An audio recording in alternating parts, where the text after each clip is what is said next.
if you would welcome him here this morning. A Charlie Campbell.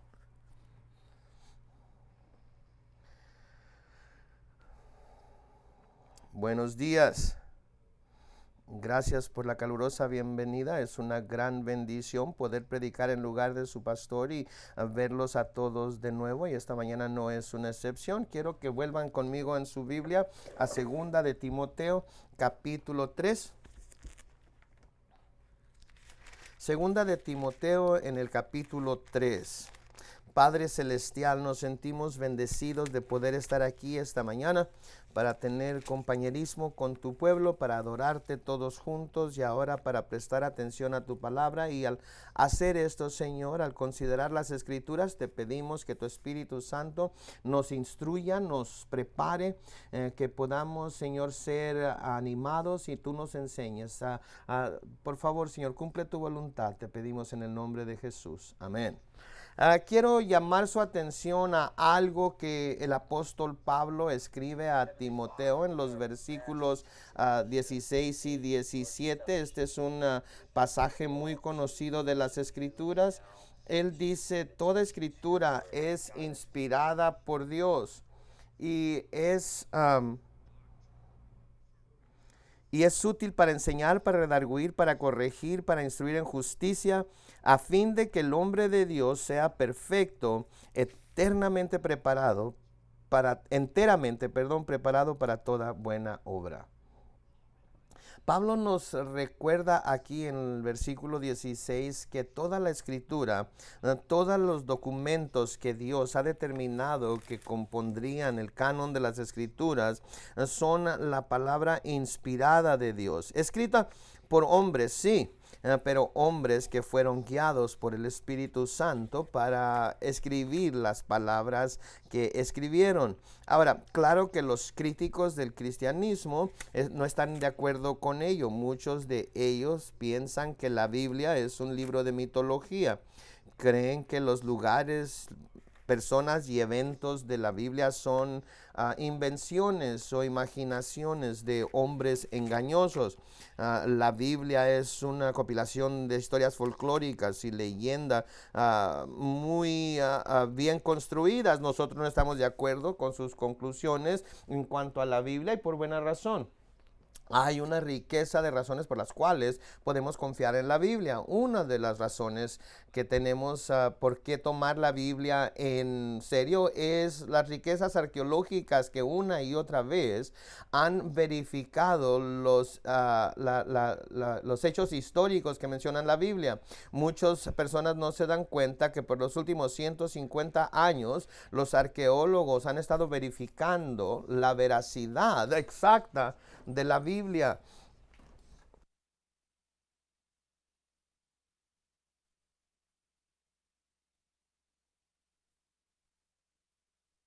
De hecho, en 1958, Donald Wiseman, un arqueólogo y profesor de cetología en la Universidad de Londres, estimó que había más de 25,000 descubrimientos arqueológicos que ya habían ayudado a confirmar la veracidad de la Biblia. Ahora, lo que es asombroso de esta gran cantidad de descubrimientos es que esa era la estimación por allá en 1958. Ha habido muchos más descubrimientos desde entonces. Esta mañana quiero hablar con ustedes acerca de algunos de ellas con la esperanza de que su confianza en la Biblia sea fortalecida. O si quizás sea un incrédulo aquí esta mañana, que usted pueda pensar de nuevo su escepticismo acerca de la Biblia. Así es que vamos a comenzar considerando algunos descubrimientos que tienen algo que ver con el Antiguo Testamento, comenzando con el Génesis y el diluvio del Génesis.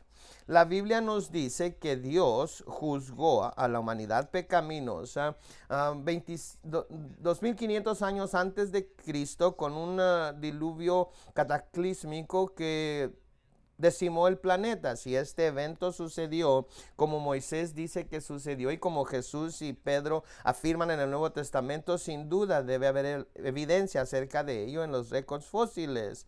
¿Y las hay? Sí las hay. en donde quiera que los arqueólogos y geólogos escarban en los 7 continentes, se encuentran billones de animales muertos y plantas enterradas, hechas fósiles en tierra constituida de arena, tierra normal y cal, millones de animales dentro de las piedras. Eso es extraño. Los animales que mueren naturalmente se descomponen y desaparecen. Consideren el búfalo americano. Carl Dunbar señala que los cadáveres de los búfalos en millones, hace 2 generaciones, han dejado ni siquiera un poco de evidencia. Han sido tragados o comidos por lobos rapaces y por otros animales salvajes, y los esqueletos han desaparecido. Los huesos han desaparecido, haciéndose polvo bajo el ataque del medio ambiente. Eso es lo que sucede con animales cuando mueren. Sus cuerpos caen al suelo y en unos meses sus huesos son arrastrados por las bestias salvajes o se descomponen bajo los elementos. Pero algo diferente sucedió con los billones de criaturas que encontramos en los récords fósiles. Sus huesos son conservados, muchos de ellos completamente intactos, con muy poca evidencia de descomposición. Y esto es lo que muchos paleontólogos, arqueólogos y geólogos concluyen, que murieron durante un diluvio. Sus cuerpos fueron atrapados en una avalancha de lodo, así preservando los cuerpos. Los fósiles de billones de criaturas muertas puestos en las rocas son un poderoso recordatorio del diluvio del cual se nos habla en el libro de Génesis. Pero además de eso, además del récord fósil, los arqueólogos también han descubierto un número de escrituras extrabíblicas que describen un diluvio catastrófico. Mucha gente no se da cuenta que los griegos, hindús, chinos, mexicanos y hawaianos todos tienen recuentos antiguos de un diluvio. Aun cuando hay diferencias entre los recuentos, los paralelos son asombrosos. Considere esto entre el Génesis y lo que Gilgamesh, o el épico de Gilgamesh, dice, que se encontró hace 150 años en una librería o biblioteca en Nínive. En los 2 recuentos, el diluvio fue traída divinamente. Se conectó al apartamiento de los hombres de Dios y le fue dada a un solo individuo. Se le instruyó que construyera una nave. Estaba cubierta de brea por dentro y por fuera. Llegó el día del diluvio y los que estaban dentro del barco fueron conservados y todos los demás fueron destruidos. Quedaron después del diluvio en una montaña. Enviaron aves para ver si se podían salir ya del arca, y fueron ofreciendo sacrificios después de que salieron del arca. Entonces, con tantas cosas en común con el recuento bíblico, no es difícil llegar a la conclusión, como muchos lo han hecho ya, que los 2 recuentos se le llama un evento común. El diluvio devastador que se nos habla en Génesis. Pero para más esta información, pueden ver nuestra página de internet, alwaysbeready.com. Tenemos una sección completamente dedicada a esto. El nuevo descubrimiento que quiero hablar tiene que ver con el antiguo arte de escribir. El antiguo arte de escribir. Muchos críticos de la Biblia decían que el arte de escribir no fue conocido en los tiempos de Moisés, por allá en los años 1500 antes de Cristo, y confiadamente nos han asegurado que en el tiempo de Moisés no había escritura. Eran analfabetos, de tal manera que muchos dicen que la escritura no fue inventada sino hasta 500 años después del tiempo de Moisés, y que por eso fue supuestamente el caso. Moisés sin duda no pudo haber escrito los primeros 5 libros de la Biblia.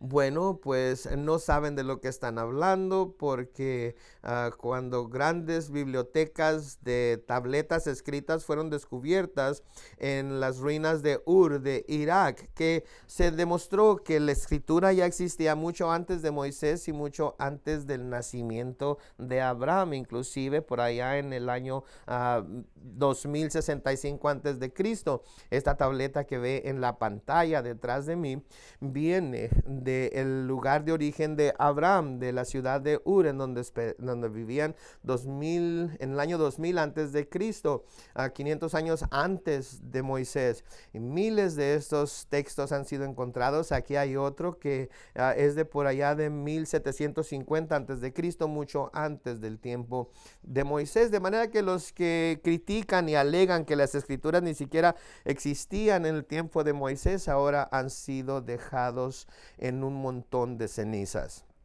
Siguiendo adelante, vamos a hablar de la antigua ciudad de Jericó. La antigua ciudad de Jericó. Jericó está como a 10 millas norte del Mar Muerto y como a 5 millas al oeste del río Jordán. Claro que es recordada por la ciudad que los israelitas, alrededor de la cual marcharon los israelitas durante 7 días antes de que cayeran sus muros. Al excavar esta lugar en los años 50, los arqueólogos dijeron que ni siquiera había una ciudad en donde estaba Jericó y que mucho menos muros como los que se dice que Josué derrumbó por allá en 1400 años antes de Cristo. Catholic Kenyon se encontró los muros caídos de una ciudad fortificada y encontró un montón de cenizas que mostraban una ciudad destruida por fuego, pero las fechó como un siglo antes de que Josué y los israelitas hubieran llegado a ese lugar. Bueno, durante años los críticos de la Biblia citaron a Kathleen Kenyon y sus conclusiones como prueba de que la conquista de Josué de la ciudad de Jericó era simplemente una leyenda, pura leyenda. Pero Kathleen Kenyon ha caído ya en dificultades con la manera de fechar, porque en una historia en la revista Times en 1990 que se tituló Uno para la Biblia, vemos como una nueva examinación de la alfarería que se encontró en el área de Jericó demostró que Jericó sí fue conquistada por allá en el año 1400 antes de Cristo, en el mismo tiempo que el Antiguo Testamento dice que el pueblo hebreo entró a la tierra de Canaán. Descubrimientos en Jericó que corresponden perfectamente con los recuentos bíblicos. En este reportaje se dijo la caída de los muros de la ciudad, de las cuales se habla en Josué 6, versículo 20. La evidencia de que los muros cayeron cuando la ciudad fue destruida y no después por la descomposición. Se dice que fue destruida por fuego, como el versículo 24 de Josué 6 nos dice. La destrucción sucedió en la primavera. Los arqueólogos llegaron a esta conclusión después de encontrar grandes cantidades de grano guardados en la ciudad. Hay evidencia de que el sitio de los israelitas sobre la ciudad fue corta y fue evidencia de que los israelitas no usaron nada de lo que había en la ciudad. Toda esta evidencia corresponde perfectamente a lo que la Biblia dice. Las ruinas antiguas de Jericó son un lugar y descubrimiento fascinante, uno para la Biblia en realidad. Y apenas estamos calentando. Muy bien, adelante. Otro descubrimiento tiene que ver con el rey David. Estos no son retratos de las personas, por si estaban pensando que lo eran. El Antiguo Testamento, claro, nos dice que el segundo hombre que fue ungido como rey de Israel fue David. Pero hasta entonces, hasta 1993, ni una sola evidencia se había encontrado fuera de la Biblia de que David hubiera existido. tal manera que se convirtió en moda dentro de algunos círculos eruditas hacer a un lado la historia de David como una invención. El veredicto de los críticos decía que David era solamente una figura religiosa y política de la mitología. Bueno, pues su escepticismo en cuanto a David se derrumbó de la noche a la mañana en 1993, cuando esta inscripción de casi 3,000 años de edad fue encontrada en la ciudad de Dan, al norte del mar de Galilea, mencionando a David, el rey de Israel. Esto fue un asombroso descubrimiento que ayudó a verificar por primera vez fuera de la Biblia que David de hecho fue un personaje histórico. La revista Time reconoció a la luz de este descubrimiento que lo que los escépticos decían de que el rey David no había existido, ahora era difícil defenderlo. De hecho lo es. Muy bien, vamos a hablar acerca de los heveos. Son mencionados numerosas veces en el Antiguo Testamento. Se nos dice que tenían carros de acero y que tenían también caballos, y de hecho se menciona que el esposo de Betsabé era eteo, y de acuerdo a muchos eruditos en el siglo XIX se reían de que la Biblia dijera que este pueblo había existido, porque no había evidencia, porque no habían sido mencionados en ningún lugar fuera de la Biblia. Sin duda era entonces una leyenda de los eteos, como evidencia en contra de la inspiración de la Biblia, haciendo a un lado las referencias de la Biblia como históricamente no certeras. Bueno, pues no se puede encontrar ningún historiador de ninguna reputación en el mundo hoy que dude de la existencia de estos una vez pueblos mitológicos. Fetusha, el nombre de la capital del reino eteo, ha sido descubierto y excavado en nuestros tiempos modernos en Turquía. Han descubierto graneros, esculturas, sellos de reyes, muros y miles de tabletas escritas acerca de con historia etea militar y religiosa. La Universidad de Chicago ha publicado un diccionario eteo que se puede leer en línea. Así es que todos estos descubrimientos descubiertos por los arqueólogos derriban las acusaciones de los críticos de que los eteos eran un pueblo inventado por los escritores de la Biblia. Estaban equivocados. De hecho, este pueblo sí existió. Otro descubrimiento fascinante nos habla es el de la ciudad de Nínive.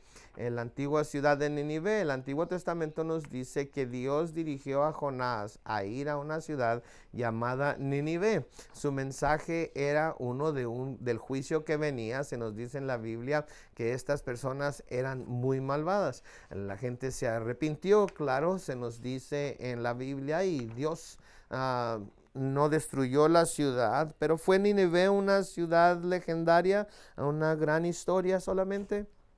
Algunos pensaban que así era, hasta que Austen Henry Layard descubrió la ciudad en 1847. La Biblia, una vez la capital de Asiria, ahora ha sido extensamente excavada, y escombros de sus templos, sus muros, sus bibliotecas y sus defensas militares todavía han sobrevivido en el río Tigris, a un lado de la ciudad de Mosul, en el norte de Irak. El Museo Británico tiene toda una sección dedicada a los trozos de esculturas y muros de Nínive. Si alguna vez va a Londres, les animo a que vayan. Ahora, una de las críticas que se han hecho en contra de la Biblia en cuanto a la veracidad del libro de Jonás se centra en la arrepentición repentina de los niniveos.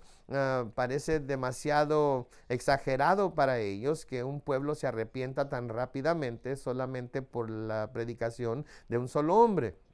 Bueno, el doctor John Hanna, profesor de teología histórica, responde a esta crítica y dice, sin embargo, esto niega la obra sobrenatural del Espíritu Santo. Si Jonás hubiera ido durante el reinado del rey Asher, hubiera encontrado el profeta psicológicamente preparado para su mensaje por dos hambres que estaban llevándose a cabo en el año 755 y 759 antes de Cristo, y un eclipse solar el 15 de junio del 753 antes de Cristo. Esos eventos la gente los miraba como indicadores de juicio o ira divina. Bueno, pues ese fue el tiempo en el que Jonás fue a la ciudad de Nínive, y pudiera haber sido ayuda, o esto puede ayudar a explicar por qué el pueblo escuchó sus advertencias. Vamos a hablar ahora de Ezequías y el túnel de Ezequías. Ezequías o el túnel de Ezequías, la Biblia habla de un túnel que fue construido por órdenes de Ezequías, rey de Judá, al final del 8º siglo antes de Cristo, para secretamente suplir de agua a la ciudad de los arroyos de Gihón, que estaba fuera de la ciudad de Jerusalén, donde la gente podía entonces ir por agua durante los sitios de sus enemigos. Este túnel, que por mucho tiempo estuvo escondido, fue descubierto en 1838. El túnel todavía es considerado una maravilla de ingeniería porque se recorre 1785 pies a través de piedra muy dura de cal que tiene una tercio de milla de largo. Fue excavado por dos equipos en donde que empezó uno de cada lado y se encontraron en medio, donde pusieron la fecha de cuando completaron el túnel. En Israel hoy puede usted ir y puede entrar en ese túnel y pasar a través de él si no le importa mojarse un poco. El agua todavía corre por ahí a 2 o 3 pies de profundidad, pero qué experiencia pasar por en medio del túnel que se describe en Segunda de Reyes, construido 700 años antes de Cristo. Vamos a hablar por un momento de Nabucodonosor y la ciudad de Babilonia. El rey Nabucodonosor y la ciudad de Babilonia. Se nos dice en la Biblia que Nabucodonosor y los babilonios vinieron en contra del reino del sur de Judá, y que sitiaron la ciudad de Jerusalén y tomaron muchos de los judíos, incluyendo a Daniel, Mesac, Sadrach y Abednego, cautivos a la ciudad de Babilonia, que se encuentra en Irak. Fue una ciudad legendaria, fue un personaje mitológico, Nabucodonosor. Los recuentos de las escrituras del sitio de Babilonia son un mito. No, la respuesta es no a las 3 preguntas. Hoy, 25 millas al sur de Bagdad, se puede ver las excavaciones y las ruinas de Babilonia. Los arqueólogos han descubierto las ruinas del palacio de Nabucodonosor, los templos de su dios Marduk, los muros, todo tipo de alfarería y escrituras en piedra. Casi todos que pertenecían al tiempo en el que Nabucodonosor reinó. Varios de los 15 millones ladrillos que se usaron para construir el palacio de Nabucodonosor tienen la leyenda o están grabados con Nabucodonosor, rey de Babilonia. ¿Se imaginan que su nombre estuviera grabado en cada ladrillo? Esto es una de las razones por las que Dios creo que quiso humillarlo. Pueden leer acerca de eso en el libro de Daniel. Pero tenemos aún imágenes de Nabucodonosor. Sabemos cuál era su apariencia. El que está en la pantalla es solamente un ejemplo. Además de estos descubrimientos, miles de babilonios,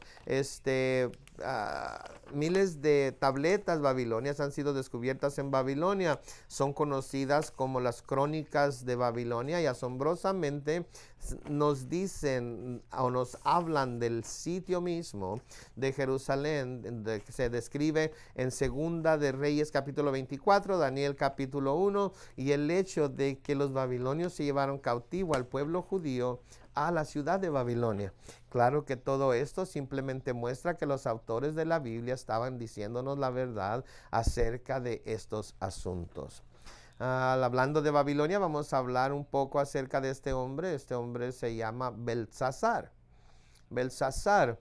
Daniel capítulo 5, versículo 1 nos dice que este hombre, Belsasar, el rey de Babilonia, tuvo una gran fiesta para 1000 de sus más apegados siervos y bebieron vino delante de todos ellos. Y mientras esta fiesta se estaba llevando a cabo, la Biblia nos dice que Belsasar miró una mano humana escribir un mensaje sobre la pared que nadie podía interpretar. Así que Daniel fue llamado para interpretar el mensaje, y el mensaje fue dado que el reino de Belsasar había terminado y que Dios ya no lo iba a soportar más.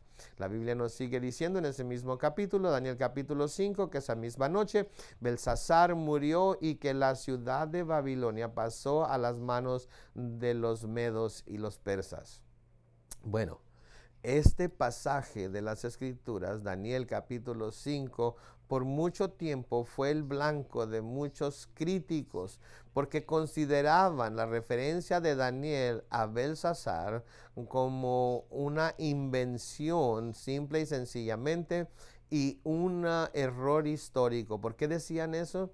Bueno, pues el nombre Belsasar no podía ser encontrado en ningún lugar fuera de la Biblia, y los historiadores antiguos, Barosis y Alexander, dijeron que el último rey del imperio babilónico fue un hombre llamado no Belsasar, sino Nabonidas.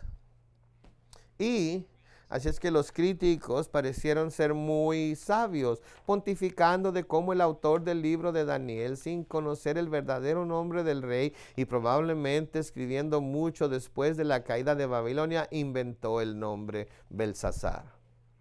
Y parecía que hubieran tenido razón. Pero como el doctor James Montgomery Boyce dijo, si se quiere aparecer muy sabio en los ojos de los mundos y arriesgarse a parecer un necio años después, pueden hacer su reputación tratando de señalar los errores en la Biblia. Pero estas cosas tienden a explicarse conforme pasa el tiempo y los datos de la arqueología, de la historia y de las investigaciones se acumulan. Se descubre que no son errores y que explotan en los rostros de aquellos que los declararon como tales. Bueno, explotaron con gran fuerza con el descubrimiento de las tabletas que mencioné hace unos momentos, las tabletas de las crónicas babilónicas. Esta tableta babilónica en la pantalla nos dice que cuando el rey Nabonidas se fue a Arabia, a la ciudad de Tima, 450 millas de Babilonia, él le confió su reinado a Belsasar, que era su hijo mayor. Belsasar. ¿Cómo la ven? Daniel tenía razón.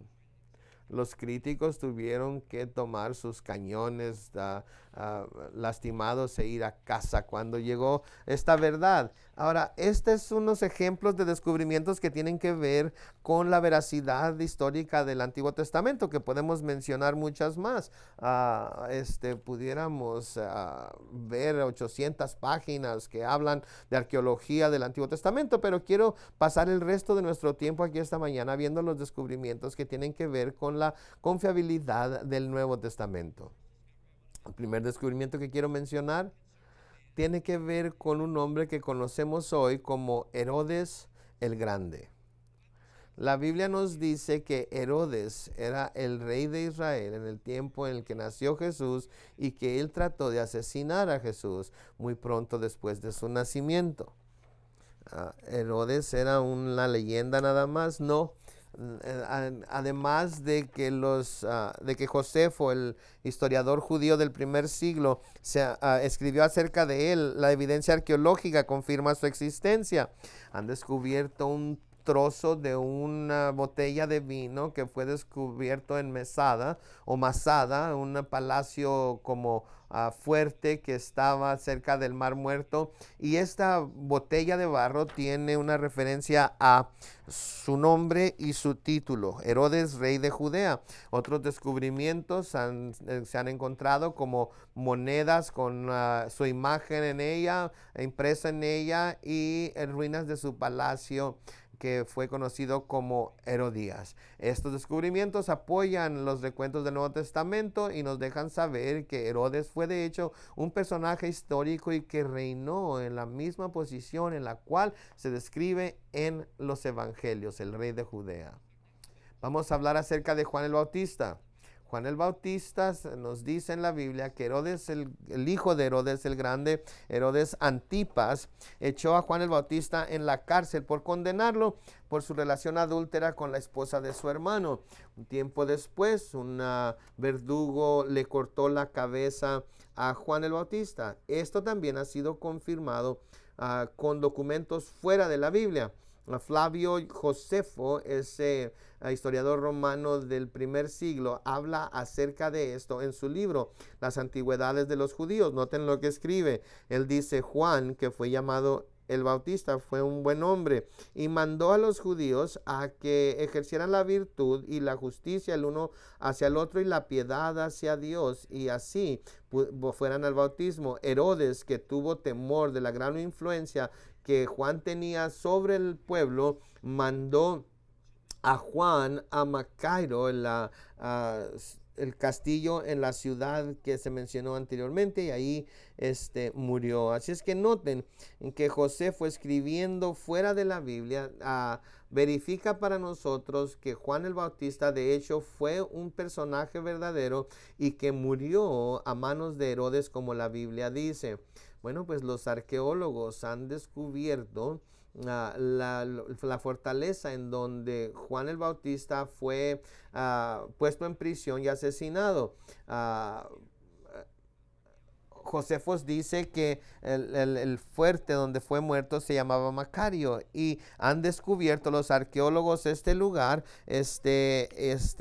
y han creado esta imagen de lo que el palacio pareciera.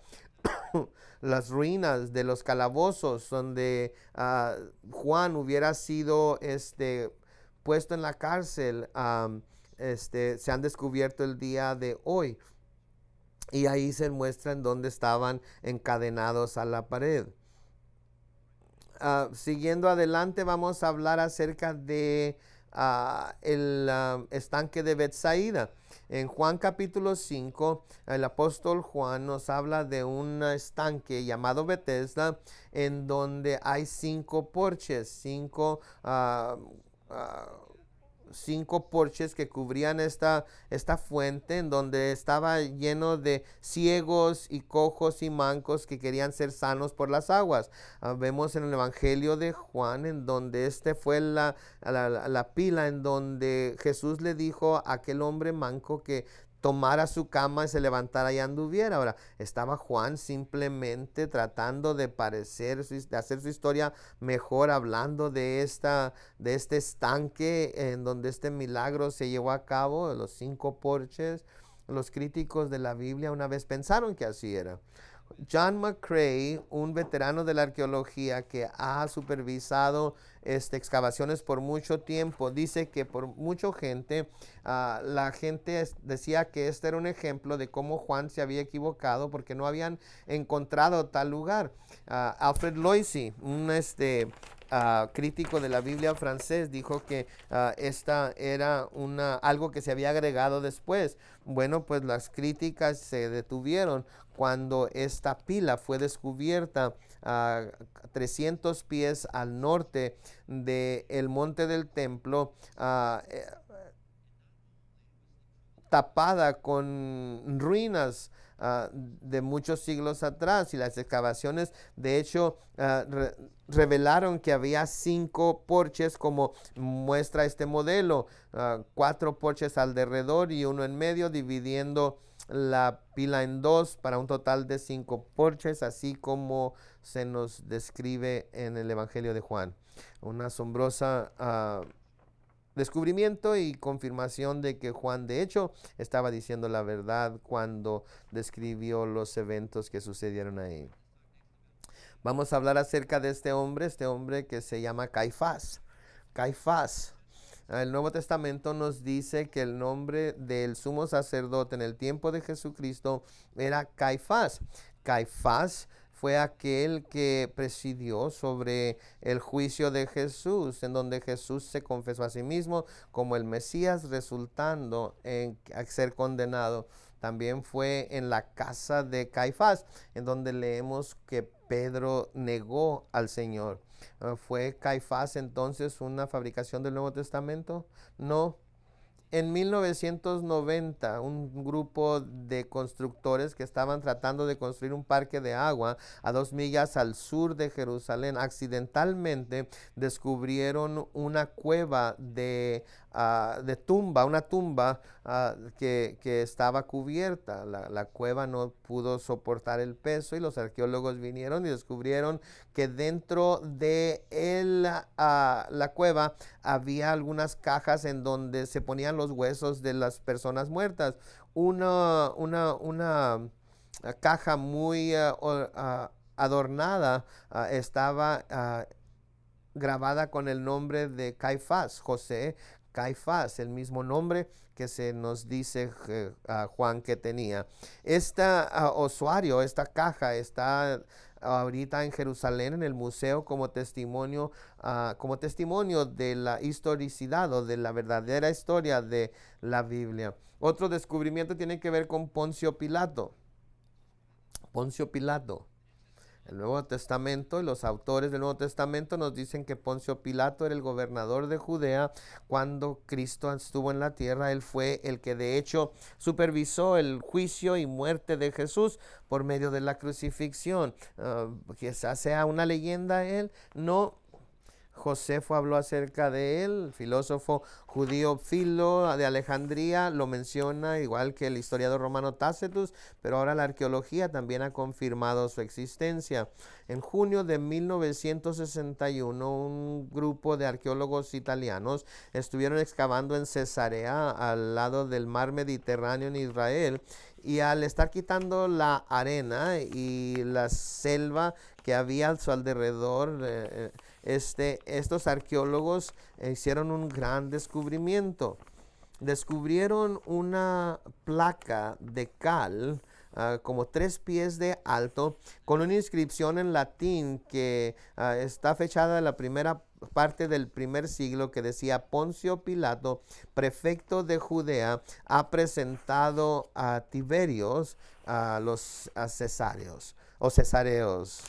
Esta inscripción verifica una vez más que Poncio Pilato fue una persona histórica y que reinó en la posición misma que se describe en los evangelios, y que como prefecto de Judea hubiera tenido la autoridad para condenar o perdonar a Jesús, así como los evangelios nos dicen. Hay buena evidencia entonces acerca de Herodes, Caifás, Poncio Pilato, pero ¿qué tal este hombre? Jesús. Bueno, pues hay muchas evidencias literarias acerca de la vida de Jesús. 39 o más fuentes extrabíblicas lo mencionan, de 150 años después de su vida, incluyendo a los historiadores que ya hemos mencionado y el Talmud judío. Así es que la evidencia literaria a favor de Jesús es increíblemente fuerte o poderosa. Pero ¿qué tal piedras, monedas o inscripciones? ¿Han encontrado los arqueólogos algo que mencione a Jesús? Bueno, cuando se trata de evidencia arqueológica que confirman la vida de Cristo, creo que vale la pena mantener en mente algo que Miller Burroughs dijo una vez. Él era profesor en la Universidad de Yale y dijo: si Jesús hubiera escogido la revolución y hubiera usurpado el trono, y si por un corto tiempo hubiera peleado contra las legiones romanas, quizás encontraran monedas e inscripciones, pero un predicador ambulante que no tiene edificios, que no pone ninguna institución, sino que le deja a César lo que es del César y busca únicamente el reino de su padre y comete su causa a unos cuantos pescadores, que llevan su mensaje, no deja ningunas monedas. Jesús no tiene ningún monumento excepto su iglesia. Muy bien dicho. Sus seguidores somos los monumentos de Jesús. Herodes dejó monedas frías y mudas y piedras. Jesús dejó a gente viviente que continúa actuando como sus manos y pies en todo el mundo. Pero porque la confirmación arqueológica directa que menciona a Jesús no había sido encontrado cuando Miller Burroughs dijo esas palabras en 1943, las noticias el 5 de noviembre de 2005 causó un movimiento internacional. Fue ese día que los arqueólogos israelíes mencionaron un descubrimiento asombroso en Megiddo, en el norte de Israel. Un interno de una prisión de máxima seguridad descubrió una de las iglesias más antiguas que se hubieran descubierto hasta entonces. Nunca se sabe lo que descubre un prisionero si se le da una pala y tiempo para escarbar. Una historia verdadera. Este prisionero, mientras andaba tratando de excavar afuera en la prisión, descubrió un mosaico de 16 por 16 pies que mencionaba que el edificio había sido levantado en honor de el Dios Jesucristo. Este fue el primer descubrimiento arqueológico que menciona a Jesús por nombre. Se acaba de descubrir hace algunos años. Ahora, no solamente este descubrimiento ha reforzado la creencia de que Jesús existió, sino que los cristianos tempranos creían que Jesús era Dios. Lo menciono porque hay algunos profesores de universidades y grupos como los Testigos de Jehová que dicen que la iglesia inventó la deidad de Cristo como en el cuarto siglo. Bueno, pues este descubrimiento en Megiddo demuestra que la creencia en la deidad de Cristo ya estaba establecida mucho tiempo antes del cuarto siglo. Un gran descubrimiento. Casi por terminar aquí vamos a hablar acerca de la crucifixión del primer siglo. Las crucifixiones del primer siglo, de acuerdo a la Biblia, las manos de Jesús fueron clavadas a la cruz. Pero en un tiempo los críticos decían que la crucifixión con clavos no se celebraban en Israel en el primer siglo. No había evidencia de que se llevaran a cabo. Y sin duda el peso del cuerpo humano no podía ser sostenido por dos clavos. Bueno, pues se ha descubierto que estaban equivocados. En 1968 fue entonces que un grupo de constructores trabajando en Jerusalén accidentalmente descubrieron un antiguo cementerio que contenía los restos de varios hombres que fueron muertos durante la rebelión de los judíos por allá en el año 70. Uno de los ossuarios, como lo que vemos en la pantalla, contiene el esqueleto de un hombre joven y una inscripción del nombre del hombre.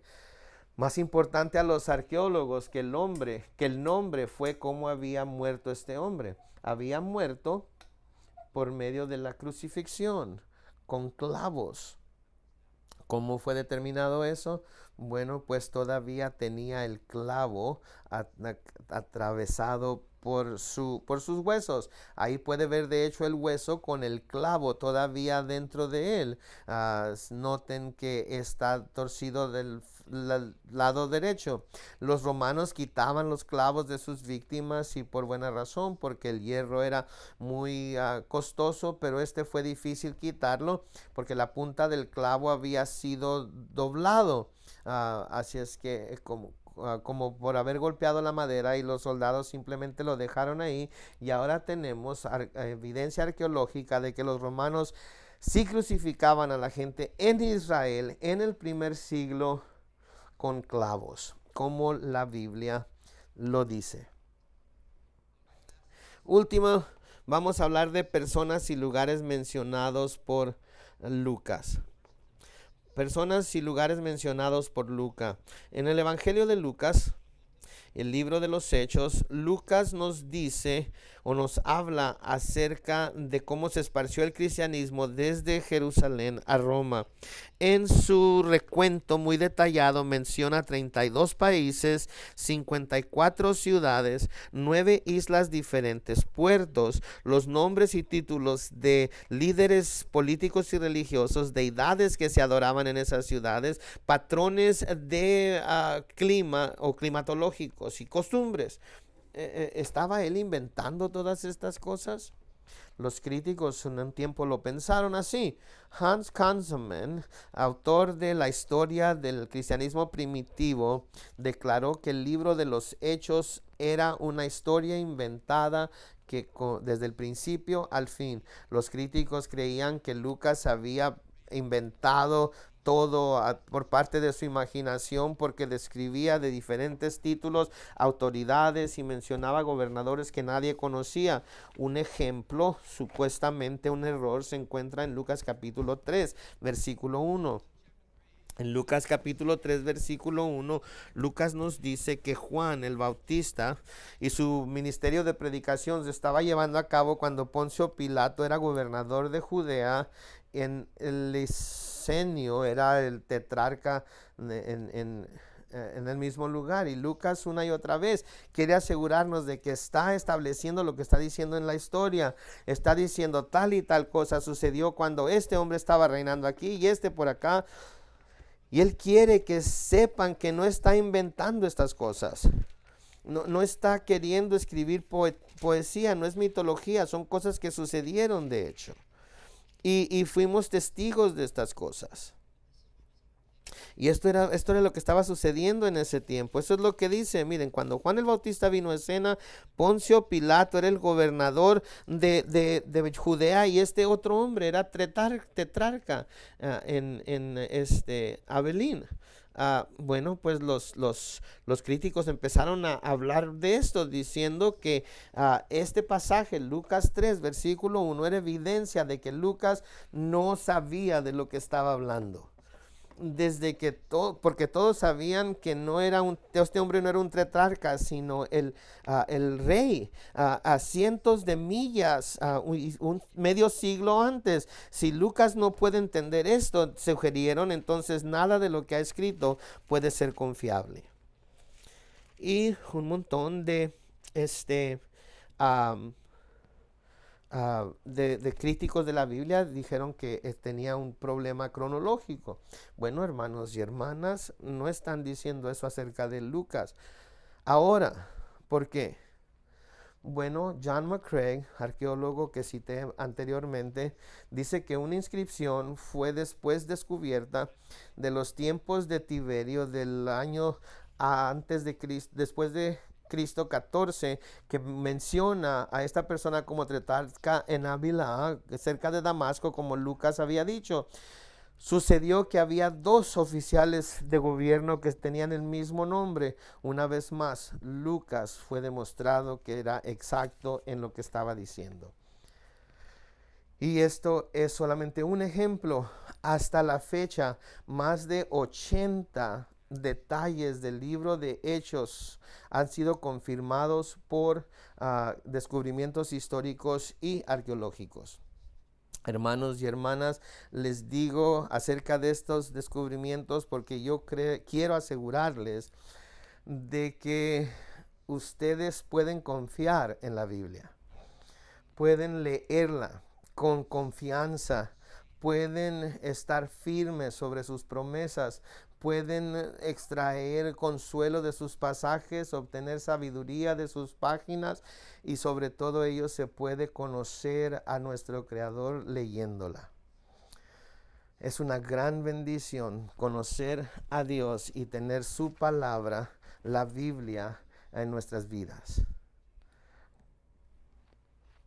¿Conoce usted al misericordioso Dios lleno de gracia del cual yo hablo hoy? Puede conocerlo. Por eso Jesús, Dios en carne humana, murió en la cruz porque por su gran amor por usted, la Biblia dice que Él murió sobre la cruz en nuestro lugar para pagar la pena por nuestros pecados. ¿Por qué? ¿Por qué iba a hacer Jesús eso? Bueno, la Biblia nos dice para que usted pueda ser perdonado, para que usted pueda ser rescatado de pasar una eternidad en el infierno y pueda ser traído de nuevo a una relación con su Creador. Resucitó de entre los muertos 3 días después y hoy está ofreciendo a todo el mundo, a cada uno de ustedes, el don libre del perdón de pecados y la vida eterna. Para todos aquellos que se vuelvan de su pecado y pongan su fe en Él. Les exhorto entonces a que hagan esto. No lo hagan a un lado. La Biblia nos asegura que vendrá un día de juicio y queremos asegurarnos de que en ese día seamos encontrados limpios de nuestros pecados. Y lo puede ser volviéndose a Jesús y poniendo su fe en Él. La Biblia dice que si confesamos con nuestra boca que Jesús es el Señor y creemos en nuestro corazón que Dios le resucitó de los muertos, seremos salvos. Les exhorto entonces a que lo hagan, inclusive hoy. Amén. Amén. Antes de terminar con oración, quiero mencionar que si quieren hacer más investigaciones acerca de las evidencias arqueológicas a favor de la Biblia, tenemos algunos recursos allá afuera en nuestra mesa de recursos. La primera es mi libro que se titula Evidencia arqueológica a favor de la Biblia. Son 150 páginas y si ustedes disfrutó de escuchar lo que hemos hablado hoy, el libro tiene muchos más descubrimientos que no tuvimos tiempo para mencionar aquí esta mañana, pero también está en completo color. Todas las fotos que miraron en la pantalla están en el libro, así es que es una gran herramienta para testificar. Si conoce ateos y escépticos en su vida, usted puede llevarlos como testimonio. Si no le gusta leer, tengo también un DVD que examina muchos de estos descubrimientos arqueológicos también. Son 83 minutos de duración y puede estar en su sala y repasar algunos de los materiales que pasamos hoy. Quise mencionarlos si quieren hacer más investigaciones y estudios. Vamos a orar y luego le entregaremos el resto de la mañana al grupo de adoración. Señor, te damos gracias por tu palabra. Qué gran bendición es tenerla y te damos gracias por todos estos descubrimientos, Señor, que han ayudado a poner luz en la veracidad de la Biblia. Somos bendecidos en ser recordados hoy que no hemos seguido artimañas de los hombres, sino que en realidad podemos confiar en la Biblia. Pero también, Señor, nos damos cuenta que es una cosa saber todas estas verdades acerca de la Biblia y algo muy diferente vivir de acuerdo que como si creyéramos lo que dice. Así es que te pedimos que nos ayudes, Señor, para vivir la vida cristiana. Ayúdanos a seguir a Jesús. Ayúdanos a leer la Biblia y andar en lo que ella nos da como luz y a compartirla con otros, porque sabemos que todo a nuestro alrededor hay gente que está pereciendo, gente que va en camino al infierno. Te pedimos entonces que nos uses nuestras vidas, nos des de nuevo para amarlos, para compartir el evangelio con ellos. Señor, atrae a estas personas a la salvación, aún el día de hoy. Si hubiera alguien entre nosotros que no te conoce de una forma personal, te pedimos, Señor, que hoy sea el día de salvación para ellos. Te lo pedimos en el nombre de Jesús. Amén.